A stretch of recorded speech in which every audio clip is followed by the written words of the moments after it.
Hello everyone, I am Sahil Mishra from MNIT Allahabad. I got placement in Fastnil at 17 LPA. Okay, so I also studied from this coaching institute only, that is Run Tutorial.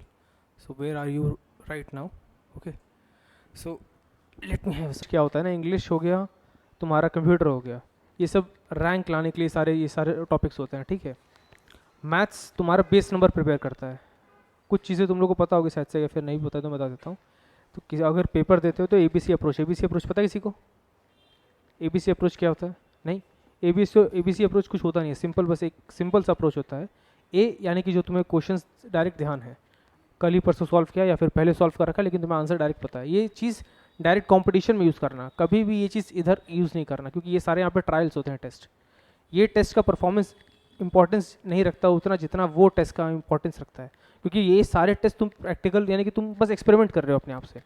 उधर तुम real हो, वहाँ पे बस एक, ये सारा preparation केवल एक टेस्ट के लिए करते हो तुम लोग. कौन सा? निमसेट. फोकस एनआईटी है तो एनआईटी से कहीं भटकाना भी नहीं है. और एनआईटी में भी केवल त्रिची सोचना है, कुछ और नहीं सोचना. क्या सोचना है? त्रिची भी कैसे है, ऐसे नहीं सोचना है कि त्रिची पहुँच जाए कोटा के थ्रू है ना. रैंक लाना है. कितना रैंक लाना है? हाँ, अंडर 50.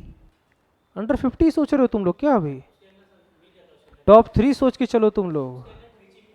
त्रिची मिल जाता है तो त्रिची मिल जाने के हिसाब से सोच के चलोगे कि तुम अपने रैंक के हिसाब से. तुम्हें बस ये होना है कि मेरा एक सीट रखा है और वो टॉप 3 में है. ये जितने भी है ना सारे टॉप 3 में आ सकते हैं. सब सोचोगे तब ना उसके बारे में. एबीसी ए बता दिया मैंने, जो तुम्हें ध्यान रखा. ठीक है, ध्यान था, आंसर मार दिया सीधे. बी में आते हैं सॉल्व करने वाले, जिसमें टाइम टेकिंग होता है. ठीक है, ये चीज़, ये अप्रोच जनरली तुम्हें उधर यूज़ करना है, इधर यूज़ नहीं करना है. इधर हर सवाल आएगा, हर सवाल पे मेहनत करना, हर सवाल पे कलम उठाना. कलम उठाना बहादुरी वाली बात है. कलम उठाने के तुम्हें सवाल आता है, लेकिन आंसर तक पहुंचना ये तुम्हारा लक्ष्य डिसाइड करता है. ठीक है, तुम कलम उठा लिए यानी कि तुम्हें सवाल लगाना आ रहा है, लेकिन आंसर तक नहीं पहुंच पाओगे कभी कभी. अगर तुमने उस सवाल को नहीं लगाया, फिर वो सवाल पहली बार तुम्हारे सामने आया है. मैथ्स का कोई भी सवाल 3 बार के बाद तुम्हारे अंदर स्पीड भी आएगा, एक्यूरेसी भी आएगा. अगर वो सवाल तुमने उस टाइप के सवाल अगर तुमने 3 बार लगा लिए हैं, तो पहली बार ना सवाल लगाने का आइडिया होगा, ना तुम्हारे अंदर स्पीड होगा, ना एक्यूरेसी होगा. पहली बार जब लगाने जाओगे. दूसरी बार लगाने का आइडिया होगा, स्पीड नहीं होगा, एक्यूरेसी तो रहेगा क्योंकि स्पीड नहीं है. तीसरी बार के बाद तुम्हारे पास स्पीड आएगा. तो ये जो तुम्हारे पास आर डी शर्मा है ना, ये उन्होंने 3-3, 4-4 बार लगा लिया था. अब ये मत सोचना कि पहली बार. देखो मैं बताता हूँ, स्मार्ट स्टडी एक डोंकी स्टडी होता है. 2 टाइप का स्टडी होता है, smart study, donkey study. Smart study तुम तब कर सकते हो जब तुमने डोंकी स्टडी कभी प्रायर कर रखा हो. लेट सपोज किसी ने आईआईटी का प्रिपरेशन कर रखा है, तो वो अभी स्मार्ट स्टडी करेगा और वो ज़्यादा एफर्ट नहीं मारेगा, लेकिन फिर भी उसका रिजल्ट अच्छा आएगा. तुम देखोगे, नोटिस करोगे. लेकिन वहीं पर डोंकी स्टडी वाला सोचेगा यार मैं भी क्या करूँ, रटने लग जाऊँ. रटना नहीं है, यहीं पे धोखा खा जाना. रटना नहीं है कोई भी सवाल. अभी से लगे रहोगे तो अभी से अभी रटने का कोई मतलब नहीं है. और रटने का काम मेरे हिसाब से समझदारी वाले काम नहीं, क्योंकि अगर वहाँ पे सवाल अलग आ गया तब क्या करोगे? कब? जब कॉन्सेप्ट्स रहेगा तुम्हारे दिमाग में, तभी ना तुम वहाँ पे हिट करके वहाँ पे सवाल लगा पाओगे. तो ये सब चीज़ें करने के लिए क्या करना पड़ेगा तुम्हें कि तुम भी 3-4 बार लगा लो, और 3-4 बार लगा लियो तो तुम्हें कोई नहीं रोकने वाला. R D Sharma is enough. और वहाँ पे टीएमएच भी रखा होगा अभी, वो सबसे अभी क्वेश्चन आएगा. अभी ये हो गया, फिर उसका आईआईटी, ये अपना 19 ईयर्स, अभी कितना ईयर्स हो गया, 22-23 ईयर्स वाला आता है ना, जेई मेन का, जेई एडवांस का पेपर, वो किताब. तो वो किताब भी लगाना है तुम्हें. वो किताब लगाने का समय आएगा तुम्हारा मार्च के अराउंड. वो किताब उसी समय रिलीज़ होता है, उसी समय निकालो और लगा दो. उसमें एडवांस के भी क्वेश्चंस हैं, मेंस के भी हैं, इसमें भी हैं. मैं बताता हूँ. देखो, सबसे रद्दी चैप्टर कौन कौन से हैं जिसमें तुम्हें सबसे ज़्यादा एफर्ट जाएगा? Complex number. वो इसलिए नहीं लगाना है कि वो निमसेट में नहीं आता है, इसलिए लगाना है क्योंकि वो तुम्हारे अदर सब्जेक्ट, अदर टॉपिक्स के लिए वो एज अ बेस काम करेगा. प्रोबेबिलिटीज़ का नाम सुना होगा तुमने. प्रोबेबिलिटी के लिए तुम्हें कॉम्प्लेक्स नंबर भी आना चाहिए, मतलब परमुटेशन कॉम्बिनेशन भी आना चाहिए, मैथमेटिकल इंडक्शन भी आना चाहिए. अगर ये सब चीज़ें तुम्हें आती हैं और ये तुम्हारा सेट्स एंड रिलेशंस, ये चीज़ आती हैं तुम्हें, तो तुम प्रोबेबिलिटी लगा पाओगे. नहीं तो प्रोबेबिलिटी के सवाल ऐसे ऐसे जाएंगे तुम्हारे सामने से, तुम्हें पता भी नहीं चलेगा. ऐसी सवाल एक चैप्टर, कुछ चैप्टर समय लग देते हैं. जैसे कॉम्प्लेक्स नंबर बहुत समय लिया था हम लोग का, 10-15 दिन लिया था लगभग वो. फिर उसके बाद तुम्हारे कोऑर्डिनेट ज्योमेट्री में काफ़ी समय लगा था. कैलकुलस तो जल्दी थी. कैलकुलस में एक चैप्टर था डेफिनेट इंटीग्रेशन, वो बहुत ही इंपॉर्टेंट चैप्टर है. क्यों? क्योंकि वो एरिया बाउंडेड से भी रिलेट करता है और डेफिनेट अगर आ रहा है डेट मीन्स कि तुम्हें इंडेफिनेट भी आ रहा है। इंडेफिनेट तो आसान है, अगर तुम लगाओगे तो उसका कुछ वेराइटीज़ ऑफ क्वेश्चन है। ये किताब में देखो, आर डी शर्मा है ना ये, ठीक है कोई दिक्कत नहीं। देखो इसमें क्या होता है, किसी भी चैप्टर में ना सबसे पहले स्टार्ट होता है ये तुम्हारा इलिस्ट्रेशन से। इलिस्ट्रेशन पता है ना? उसके बाद इलिस्ट्रेशन के बाद क्या आता है, सॉल्व्ड एमसीक्यू, फिर आता है चैप्टर टेस्ट, नहीं एक्सरसाइज आता है, फिर आता है चैप्टर टेस्ट। अब देखो ये इसी तरीके से तुम्हें सॉल्व करना है, किसी भी चैप्टर को एक पेज से सॉल्व करना है। कोई भी चैप्टर ये नहीं सोचना कि आज एक दिन में ख़त्म होगा ना, वो टाइम लगेगा। एक दिन में 85 सवाल करो, लेकिन 50 सवाल ऐसा करो कि अगला पूछे तो मैं समझा पाऊँ, अगला पूछे तो अगर वो सवाल आ भी जाए उस टाइप का तो मैं कॉन्फिडेंस से लगा पाऊँ। और अगर नहीं लगा पा रहा हूँ तो कोई अगर इतना भी हिंट दे दे ना तो मुझे क्लिक कर जाए पूरा, इस तरीके से लगाना है। ये डेडिकेशन रखना है। ये डेडिकेशन ऐसे नहीं बनेगा, डेडिकेशन बनाने के लिए तुम्हें रेगुलरली यहाँ पे लाना पड़ेगा। मोटिवेशन तुम्हें हेल्प नहीं करेगा, तुम्हें डिसिप्लिन हेल्प करेगा ये पेपर निकालने के लिए। डिसिप्लिन जानते हो ना, there is a difference between discipline and motivation, and the difference is simple. Motivation stays for a short duration of time, मैं अभी जाऊँगा बोल के जाऊँगा, थोड़ा फायर्ड अप रहोगे, उसका खत्म काम। लेकिन डिसिप्लिन क्या है, आज तुम उठे हो नाश्ता करोगे, कल भी नाश्ता करोगे, परसों भी नाश्ता करोगे, डेली नाश्ता करोगे तुम, ये डिसिप्लिन है तुम्हारा। सुबह उठने का आदत डालो। मैं यहाँ पे सुबह आ जाता था 8 बजे, सर आते थे उससे पहले मैं बाहर खड़ा रहता था, यहाँ पे अंदर घुसा सर के साथ, सुबह सर पढ़ा रहे हैं, मैं वहाँ पे बैठा हुआ हूँ। भूख लगा मैं घर से टिफ़िन लेकर आता था, अपना कर लेता था। उसके बाद यहाँ पे चना मिलता है, हम भूजा हम लोग करवाते थे यहाँ पर, मैं, नितेश, वसीम भैया, सूरज भैया, हम लोग यहीं पे भूजा लगाएं, पूरा रूम महक जाए भूजा से, और हम लोग खाएं मस्त अपना। उस साल ना कुछ किए ना, मतलब दूसरा कुछ भी काम नहीं किए। उस साल केवल ठाने थे, केवल बस निकालना है तो निकालना है। डेडिकेशन, डिसिप्लिन, समझ रहे हो ना? डिसिप्लिन रहेगा तुम सबको पीछा कर दोगे। और ये चीज़, एक चीज़ बहुत इंपॉर्टेंट चीज़, सी अप्रोच, सी वाला जो था, सी में क्या होता है, वो सवाल लगाने होते, वो सवाल जो सवाल तुम्हें नहीं आ रहा है, उसमें क्लिक नहीं कर रहा है, वो सवाल ऐसे पड़ा रहेगा। कुछ सवाल छोड़ने वाले भी होते हैं, सारे सवाल नहीं लगाना होता है, तो वो सवाल शायद से उसमें हो सकता है। लेकिन आखिर तक पेपर ट्राई करना है। कभी अगर पेपर हो गया हो 1.5 घंटे में, नहीं उठना है, 2 घंटे तक आखिर तक ट्राई करना है। यार मेरे पास भी तो उतना ही दिमाग है, कुछ भी क्लिक कर गया एंड मौके पे, तो क्या जा रहा है? तुम्हें आधे के बाद से आंसर ध्यान आने लग गया, तुम्हें नहीं ध्यान है कि स्टार्ट कैसे किया था मैंने।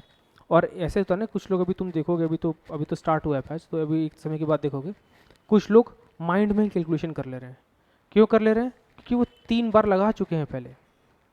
ये चीज़ ध्यान रखना, वो 3 बार लगा चुके हैं वो सवाल, या फिर उस टाइप का सवाल, तभी वो लगा पा रहे हैं। और इन सब चीज़ों के लिए मैंने एक सर को एक नाश्ता दिया था। सर वो फार्मूला वाला शीट है ना सर, हम लोगों ने फार्मूला का शीट बनाया था, वो अभी तुम्हारे, हाँ वो अभी तुम्हारे किसी काम का नहीं है।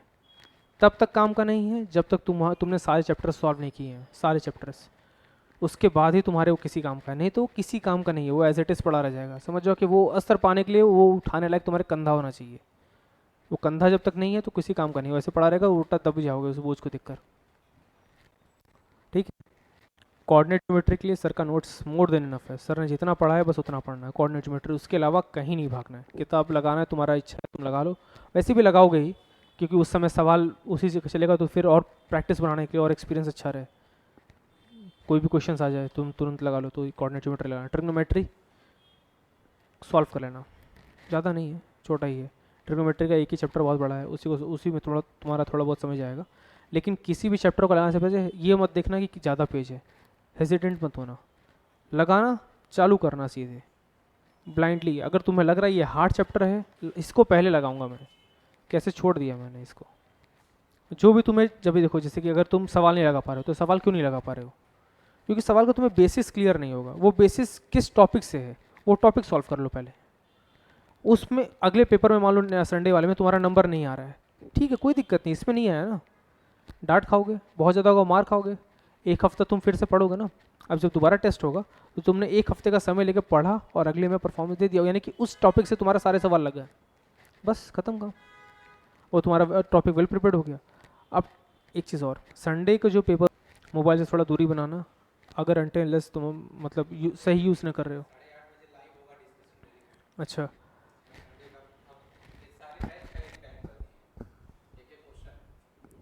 ये तो सबसे बेस्ट है। हम लोग का तो डिस्कशन हम लोग को सर के पास पर्सनली जाके लेना पड़ता था, हम लोग आपस में डिस्कस करते थे फिर जाते थे सर के पास। डिस्कशन से बहुत समझो कि मैं डिस्कशन कर कर के मैंने पता नहीं 1000-1500 सवाल तो मेरे दिमाग में था केवल डिस्कशन से, कि ये सवाल डिस्कस किया था, ऐसे किया था हमने। बहुत बड़ा रोल प्ले करता है डिस्कशन। और अगर लेट सपोज कि अभी कोई सीनियर भी तुम्हारा अगर आएगा, अभी अगर मान लो आता है, तो वो भी यही बताएगा डिस्कशंस बहुत बड़ा रोल प्ले करते हैं, क्योंकि वो एक सवाल तुम्हारे कई सवाल के डाउट्स क्लियर कर देते हैं। समझ रहे हो? तो कुछ चीज़ें अप्रोच करना, तुम लोग ABC अप्रोच ट्राई करना। कभी भी अगर कोई भी सवाल लगाना स्टार्ट कर रहे हो, ठीक है, तो उसको लगाना, ये नहीं कि रटा हुआ है मार दिया, कैसे आया आंसर। ये रटने वाला काम तो लास्ट में होता है, जब ज़रूरत अगर पड़ता है किसी में, तो वैसे ज़रूरत नहीं पड़ेगा अगर अभी से लगे हुए हो तो। क्या इश्यूज फेस करनी पड़ेंगी?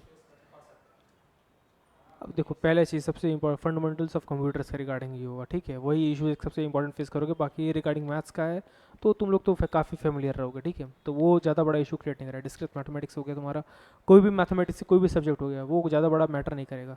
मैटर क्या करेगा? कंप्यूटर फंडामेंटल्स के जो भी अपने तुम्हारे चैप्टर्स होते हैं या फिर तुम्हारे सब्जेक्ट्स होते हैं, OS हो गया, ऑपरेटिंग सिस्टम हो गया, ऑब्जेक्ट ओरिएंटेड प्रोग्रामिंग हो गया, C हो गया।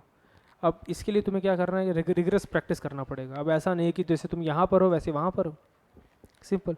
अब उस समय लीड कोड सॉल्व करना पड़ेगा तुम्हें प्लेसमेंट के लिए। Leet code, code forces, code chef, नाम सुना होगा, किसी ने नाम सुना है? इसका नाम सुना है? कोड शेफ क्या है? कॉम्पिटिटिव कोडिंग के प्लेटफॉर्म है। It is not all about coding only, it is competitive coding. Competitive coding में क्या होता है? काइंड ऑफ तुम्हें एक प्रॉब्लम स्टेटमेंट दिया रहेगा, इनपुट रहेगा, इस टाइप का आउटपुट आ रहा है, ये प्रॉब्लम स्टेटमेंट है। अब उस टाइप के कई सारे इनपुट्स, वो मतलब वो टेस्ट केसेस देगा और आउटपुट आना चाहिए सही। समझ रहे हो? तो ऐसे कुछ क्वेश्चंस होते हैं। अब तुम्हें अगर कोई एग्जांपल दे क्वेश्चन का, तो सिंपल तुम समझ लो कि अगर मान लो कि पेन है, कौन सा है,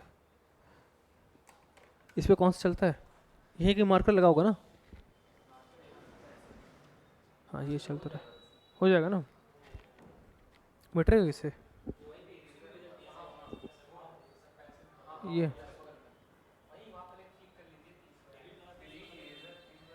अच्छा, ये ना डिलीट, ओके चलो। देखो, जैसे लेट सपोज एक सिंपल एग्जांपल दे रहे हैं कोडिंग का कैसा होता है, ठीक है। तुम्हें रैट एनमीज का क्वेश्चन सुना होगा। रैट एनमीज जानते हो? रैट एनमीज नहीं जान रहे हो? तुमने क्लासमेट की कॉपी के पीछे देखा होगा कभी?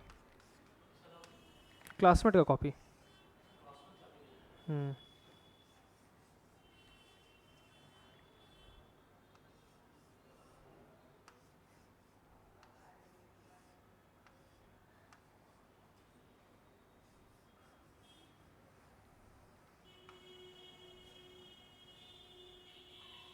मान लो ऐसा कुछ मैप बना हुआ है, ठीक है, यहाँ पे चूहा है, एक आदमी है मान लो, ठीक है। अब उसको उसको यहाँ पहुँचना है, ठीक है। सबसे शॉर्टेस्ट पाथ क्या होगा? हाँ, काइंड ऑफ ऐसा ही है। देखो देखो, ये तो ऐसा दिख रहा है ना, वहाँ पे क्वेश्चन कैसा दिखेगा? क्वेश्चन ऐसा दिखेगा कि एक मैट्रिक्स है, ठीक है, ये मैट्रिक्स है, 1 यानी तुम्हारा ब्लॉकेड है, ठीक है, और 0 यानी कि तुम्हारा रास्ता है। मान लो ये भी 0 ही होगा, फिर उसके बाद ये 0 होगा, मान लो 1 1 0 0 0, ठीक है। ये मैट्रिक्स है। तो अगर कोई आदमी यहाँ से चलेगा तो ये गया, ये गया, ये पहुँच गया ना, ये तो हमको दिख गया ना, कंप्यूटर को ऐसा नहीं दिखता है। अब इनपुट क्या रहेगा? इनपुट यही रहेगा कि कोई भी मैट्रिक्स दे सकता है वो। इनपुट ये हो सकता है कि वो पहले m और n देगा, मतलब डायमेंशन मैट्रिक्स का, ठीक है। उसके बाद इससे भी पहले वो ये देगा कितने नंबर ऑफ टेस्ट केसेस हैं, मतलब मान लो t कितने नंबर ऑफ टेस्ट केसेस हैं, मान लो ये 100 दे सकता है कितने भी। उसके बाद mn देगा, फिर उसके बाद हर एक mn का वैल्यू देगा, हर एक मैट्रिक्स का वैल्यू देगा। अब उसके बाद आउटपुट आना चाहिए। क्या आउटपुट आना चाहिए? ये मान लो कि जितना भी पोजीशन है 1,1, फिर उसके बाद ये अपना 2,1, ऐसे करके सारा पोजीशन यहाँ तक आना चाहिए, एक एरो डिनोट करते हुए कि ये सबसे शॉर्टेज पाथ है। ये कैसे फाइंड करेंगे? ट्रैवलिंग सेल्समैन प्रॉब्लम क्या होता है वो? हम्म, वो अलग क्वेश्चन होता है। हम्म,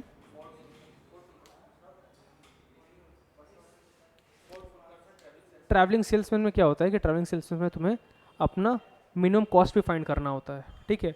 यहाँ पे केवल पाथ बताना है हमें, ठीक है। क्वेश्चन कुछ भी हो सकता है कि पहुँच सकता है कि नहीं पहुँच सकता है, शॉर्टेस्ट पाथ क्या है।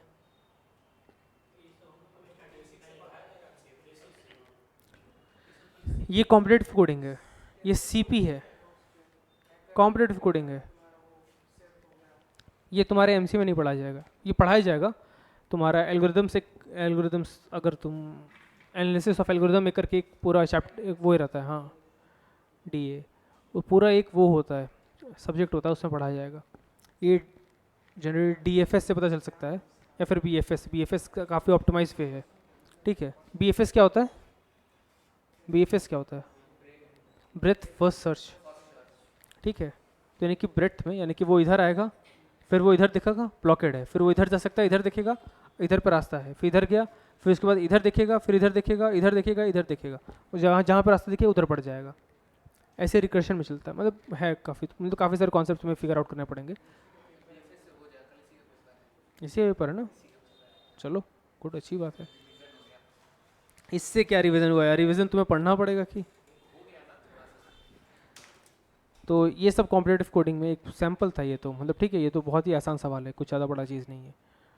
थोड़ा भी कॉम्प्लिकेटेड लग रहा होगा, अगर थोड़ा बहुत लग रहा होगा तो नहीं, लेकिन ये सब नहीं समझ में आया ना। प्रॉब्लम स्टेटमेंट समझ में आना कि क्या होता है प्रॉब्लम स्टेटमेंट। आदमी है, उसको आखिर में पहुंचना है, कैसे पहुंचेगा ये चीज़ तुम्हें बताना है, कोडिंग करना है उसके रिगार्डिंग। ये सब चीज़ें तुम्हें प्रैक्टिस करते हुए आएंगे वहाँ पर। जब एनवायरमेंट, जब तुमने यहाँ से नेमसेट निकाल लिया ना, वहाँ पर जाओगे ना, वहाँ पर सीनियर्स खुद इसके रिगार्डिंग, हम लोग खुद ब्रीफिंग लेते हैं, खुद बताते हैं, खुद ये ऐप वहाँ पे जने मतलब कि मेरे कॉलेज में एप्लीकेशन क्लब करके एमसीए के लिए होता है क्लब, ठीक है। तो हम लोग खुद ही क्लासेस लेते थे, जो भी जूनियर्स आते थे क्लासेस लेते थे, उनके लिए कंपटीशन ऑर्गेनाइज करते थे खुद ही, ताकि उनको थोड़ा मतलब उनको बताते थे कि मतलब कैसे कैसे क्या क्या चीज़ मैनेज करना है। क्योंकि एकाएक यहाँ जब यहाँ से जाओगे तुम ना, तुम्हें लगे यार सब कुछ कितना सारा कुछ करना है, मैं कैसे कैसे करूँगा। तो इसको थोड़ा लाइट रखने के लिए एक लाइट लो नाम का ऐप भी बनाया गया था हम लोगों ने। लाइट लो, सबका सब लाइट लो, कोई दिक्कत नहीं है, इतना कुछ परेशान होने की बात नहीं है, सब हो जाएगा। ये सब चीज़ें तो वहाँ पे जाने के बाद तुम्हारे सीनियर सब गाइड कर देंगे, तुम लोग को उतना सोचना ही नहीं है। सोचना किस चीज़ के बारे में? अभी फ़िलहाल कंपटीशन के बारे में। वहाँ का लाइफ अलग लाइफ रहता है, लाइफ मस्त है यार, वहाँ का बेस्ट है। अब देखो तुम्हें सबसे बढ़िया चीज़ बताते हैं, वहाँ पे जो मतलब तुम्हें फैसिलिटी उतनी अच्छी नहीं मिलेगी, हो सकता है तुम्हें, तुम जो चाहोगे वो चीज़ नहीं मिलेगा, हो सकता है, लेकिन दोस्त बहुत अच्छे मिलेंगे तुम्हें, एक नंबर मज़ा आ जाएगा, तुम्हें अलग ही लाइफ मिलेगा, तुम्हें अलग लाइफ। वहीं पे दोस्त भी हैं, वहीं पे तुम्हारे फीमेल फ्रेंड्स भी हैं, वहीं पे सब मस्ती चल रहा है, सब मस्ती चल रहा है, पूरा टोटल मस्ती, सब अंडरस्टैंडिंग तगड़े में है, कोई भी किसी को डिसरिस्पेक्ट नहीं कर रहा है, सब पता है कि क्या क्या होता है, सब बिल्कुल फ्रैंक, बिल्कुल ख़तरनाक तरीके से सब मज़े करते हैं। और वहाँ पे तो अलग लाइफ रहती है यार, मतलब कैसे समझाओ, तुम लोग खुद जियोगे तो खुद समझ जाओगे, बस यही कह सकता हूँ मैं। NIT त्रिची टारगेट रखना, उसको निकालना है, भूलना मत उसको, बस यही मैं तुम लोग से कहूँगा, ठीक है। और कुछ पूछना किसी को? लाइफ में टेक फेस्ट है, टेक फेस्ट होता है, और एक वो फेस्ट कौन सा फेस्ट है, नाम जहाँ से उतर रहा है, स्प्रिंग फेस्ट टाइप का होता है थोड़ा, एक इसमें कल्चरल